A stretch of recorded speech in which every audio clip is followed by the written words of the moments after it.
பயம வந்து 2 டைப் பிரிக்கலாம். ஒண்ணு ஃபிசிக்கல் பயம், இன்னும் சைக்காலஜிக்கல் பயம். ஃபிசிக்கல் பயம்ங்கிறது இந்த சிருஷ்டியில எல்லாத்துக்குமே இருக்கும். அது சரியாகும்னா கிடையாது. இப்ப நம்ம இங்க இருக்கோம். இந்த இடத்துல வந்து ஒரு பாம்போ, ஒரு புலியோ வந்தா பயப்பட தான் செய்வோம். யாரும் வந்து நான் பயப்பட மாட்டேன்னு உட்காருவேன்னு சொல்ல மாட்டாங்க. இது ஃபிசிக்கல் பயம். சைக்காலஜிக்கல் பயம் அப்டின்னா, நம்ம இன்னைக்கு போறோமே, கார ஒழுங்கா ஓட்டிட்டு போயிருவோமா? இல்ல நம்மளுக்கு வேண்டிய ஒரு நபர் வந்துகிட்டு இருப்பாங்க. அவங்க வந்துருவாங்களா? ஏன் ஃபோன் பண்ணோம் எடுக்கல? எதா ஆக்சிடென்ட் ஆயிருக்குமா?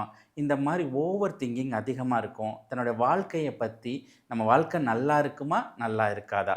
ஸோ நம்ம வாழ்க்கைக்கான ஒரு வேல போய்க்கிட்டு இருப்போம். சில பேரு நல்ல ரூட்ல போய் நல்ல சக்ஸஸா பண்ணுவோம். நம்ம இந்த ரூட்ல போறோமே, நம்மளுக்கு இந்த சக்ஸஸ் கிடைக்குமான்னு சொல்லி, தன்னுடைய ஃப்யூச்சர பத்தி எதிர்மறையா உள்ளுக்குள்ள ஓடிக்கிட்டு இருக்கோம். ஸோ அடிக்கடி அந்த ஓவர் திங்கிங்லயே இருப்பாங்க. எப்ப பார்த்தாலும் அ ஒரு விஷயத்த பலமுறை திங்க் பண்ணுவாங்க. பல ஆங்கிள்ல திங்க் பண்ணுவாங்க. இப்படிலாம் திங்க் பண்ணுவாங்களா?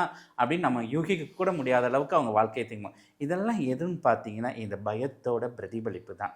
இதுதான் சைக்காலஜிக்கல் பயம். இந்த சைக்காலஜிக்கல் பயத்த நம்ம கண்ட்ரோல் பண்ணணும். இந்த சைக்காலஜி பயத்துல இருந்து நம்ம வெளியில வரணும்.